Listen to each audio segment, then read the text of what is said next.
Welcome to Rooted in Birth Video Diary Part 2. I want to talk about rewriting your birth story and asking yourself, is your birth story really yours?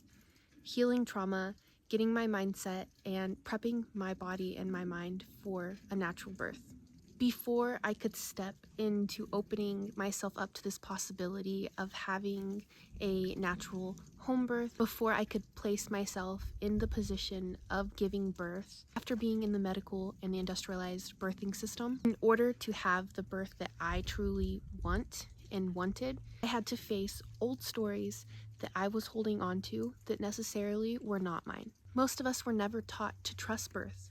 We were taught to fear it, that it is something to be managed, that is something that you go into and place it into somebody else's hands. We've been taught that it's too dangerous to do it alone. We've been taught that it's dangerous and deadly. So today I want to talk about releasing birth trauma, rewiring beliefs, and how healing our past, our inner child, our teenage selves, or even the women that came before us, and shift our experience more into a spiritual birth. Today, so many women are getting traumatized by a natural event in nature, childbirth.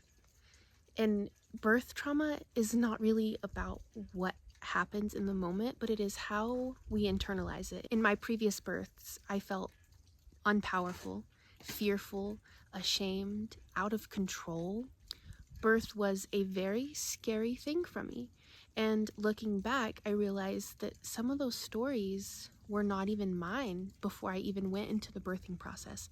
I took these stories with me, these stories that birth is dangerous and bad things happen, because that's what I was told from the women around me and the women who came before me. That fear, the trauma, it doesn't just disappear if you ignore it.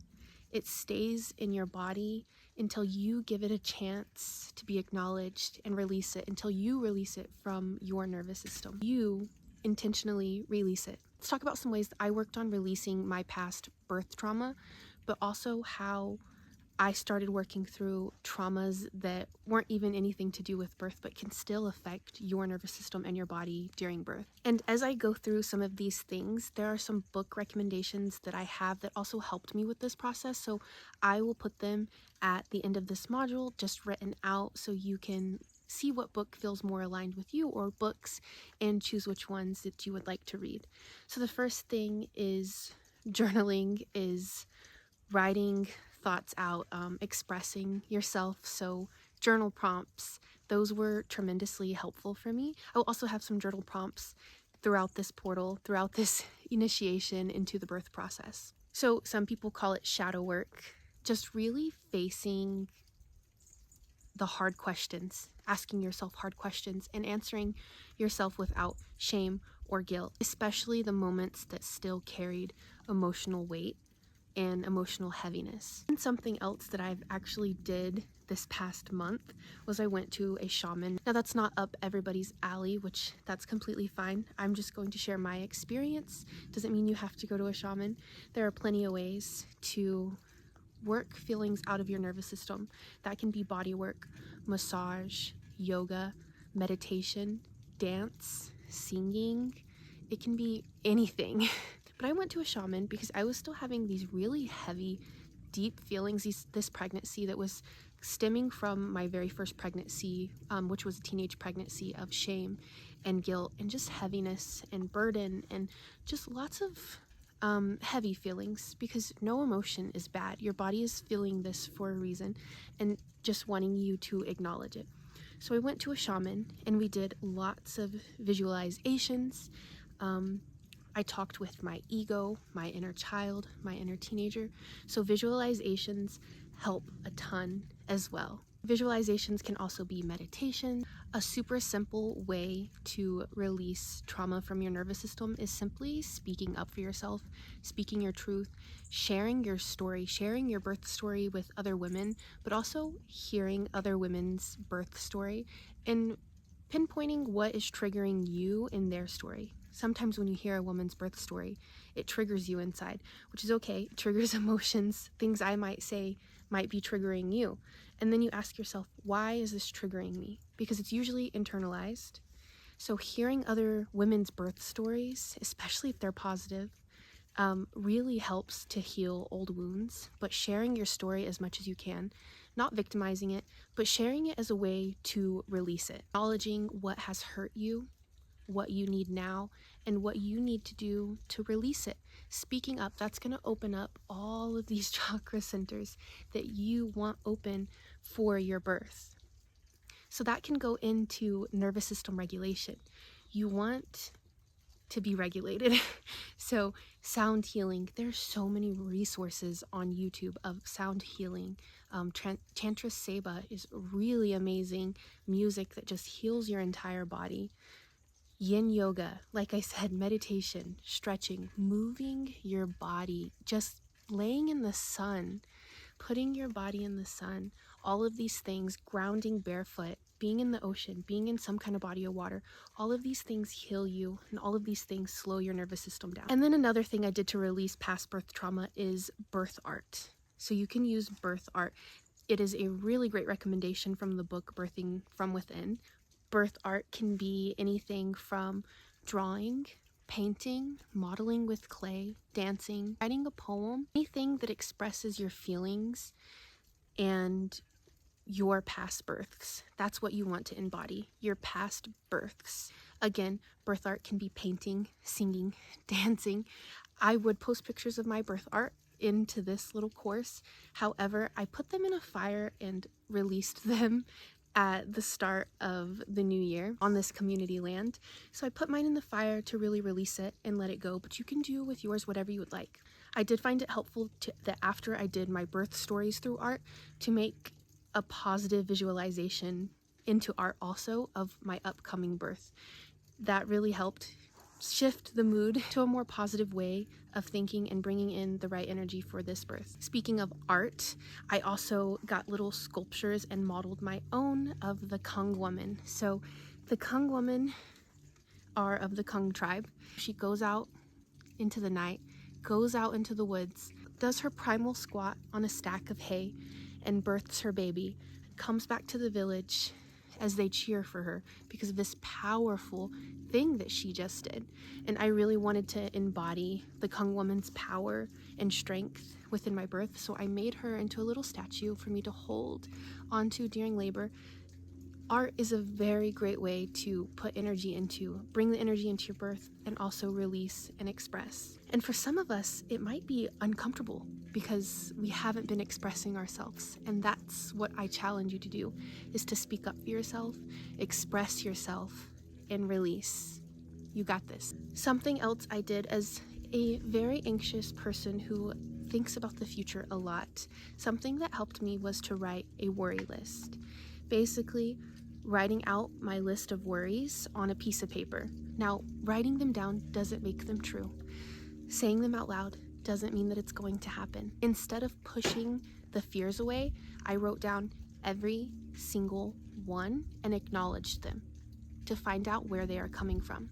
Instead of saying, what if something goes wrong? Ask yourself, what if everything unfolds perfectly? Instead of asking, what if I can't handle the pain? Say, I was made for this. When we name our fears, we take the power away. Stop letting them control our choices.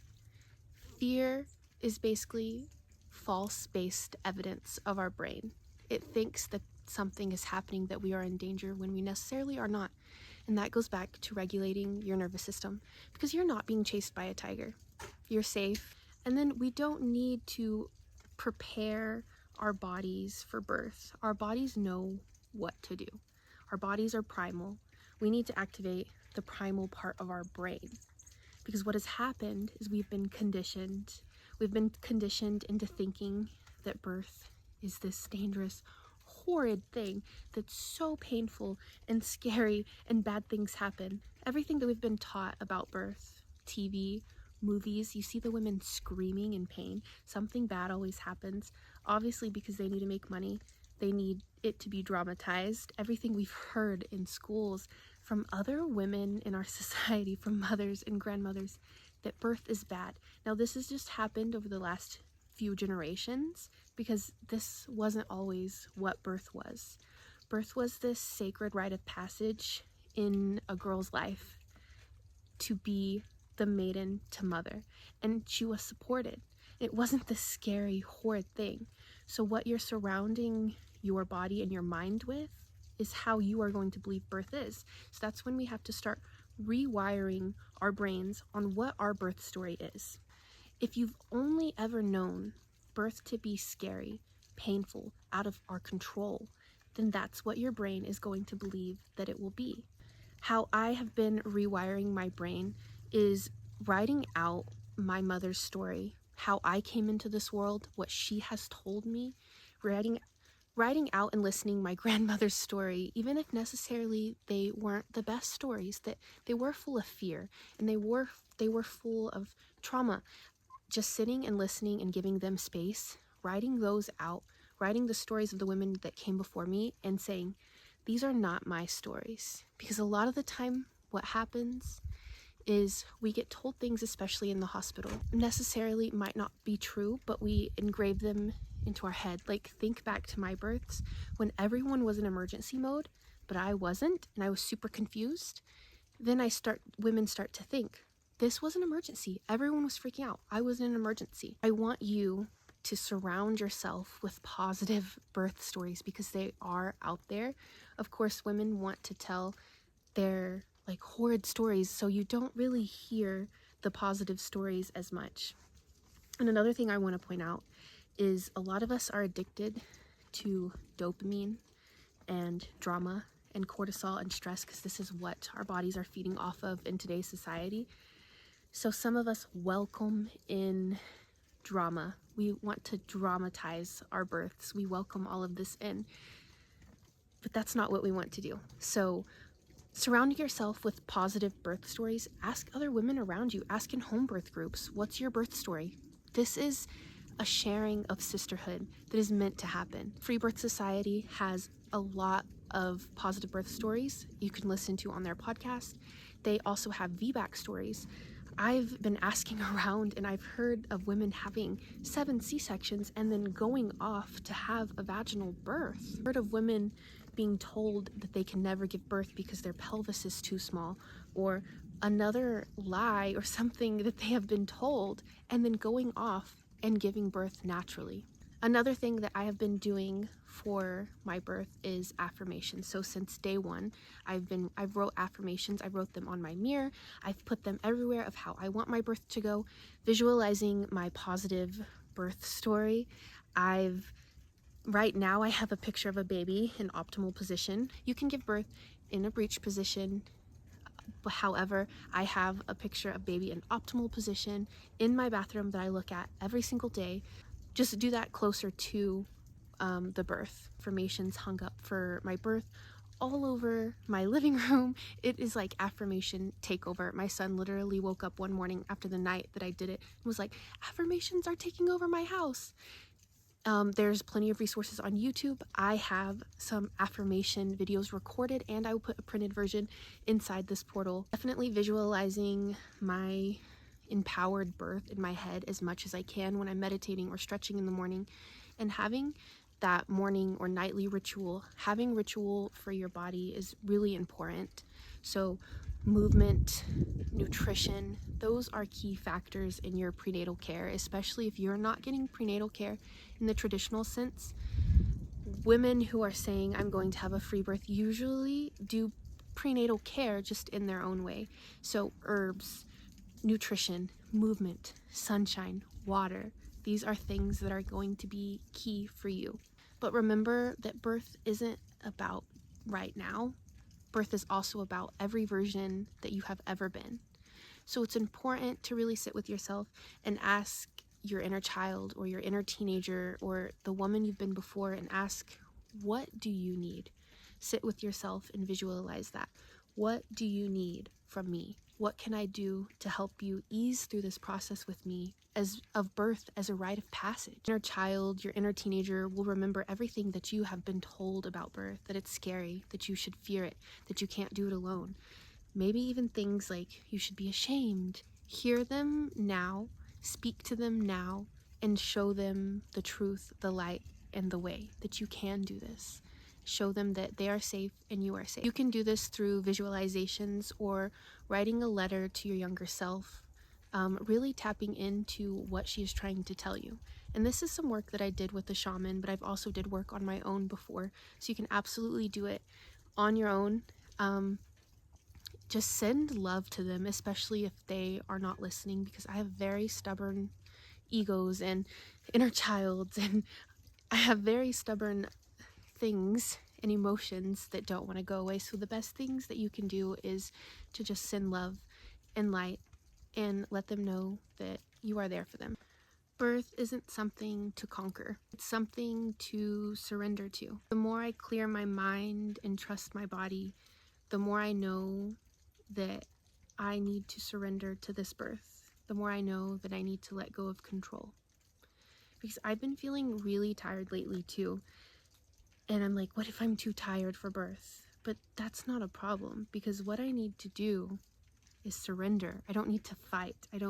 This isn't another traumatic thing that's happening that I need to fight and stand up and be strong. I can surrender fully and be at ease, be like water. As we're talking about the mental prep, I also want to talk about your birth space, because who you let into your birth, you are inviting them in to your sacred space, to your sacred circle. You are inviting them into your rite of passage. So it's very important that whoever you invite in closely identifies with your wants and your needs and your beliefs and your morals, because the wrong person in the room can change everything. There's even been studies done that cervical checks by like male doctors, or having men in the room outside of like your birth partner or your husband, can actually slow down labor, can actually make your cervix close up. There's been studies done that males doctors coming to the room, checking for dilation, oh, she's at a 10, leaving, coming back an hour later, checking, and she's going backwards in labor. This is because our bodies tense up. Even if we don't think that something is a problem, our bodies might feel differently. So that's one thing that I've been very intentional about this pregnancy, is who is in the room when I am giving birth. And do I have the courage to say, I don't want you in here, you need to leave, because that's going to make or break my birth. Me and my husband even joked about having like a safe word, because a lot of people on the land already know, like, my birth is going to be sacred and closed unless I invite you in. Only a few women have been invited in, and that's even if, and they're going to be waiting for my call or text. They're not just going to be coming over. So me and my husband even joked about having like a safe word in case one of these women does come over and then I don't want them there, or I change my mind, or my body's feeling icky, or labor is stalling, to leave, and it's apricot. So apricot, he knows to say, everyone get out of the room. Your birth is sacred. If you do choose to have a hospital birth, there is some recommendations in the books that I will be recommending to make your birth as peaceful as possible and to have a safe space for you. This is about a wild birth being your power, stepping into your power, so you can step into birth as the rite of passage that it is. So you can get on this rite of passage from maiden to motherhood peacefully and actually enjoy it as you should. If you are carrying birth trauma, fear, or doubt, know that you are not alone.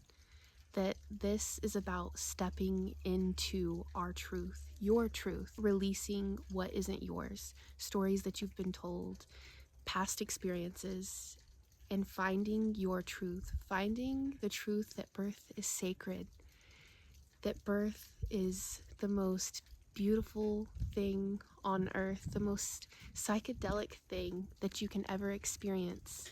And we have the opportunity to experience this together. Very thankful to have you on my journey, and I'm very thankful to be on your journey with you. Know that you are never alone.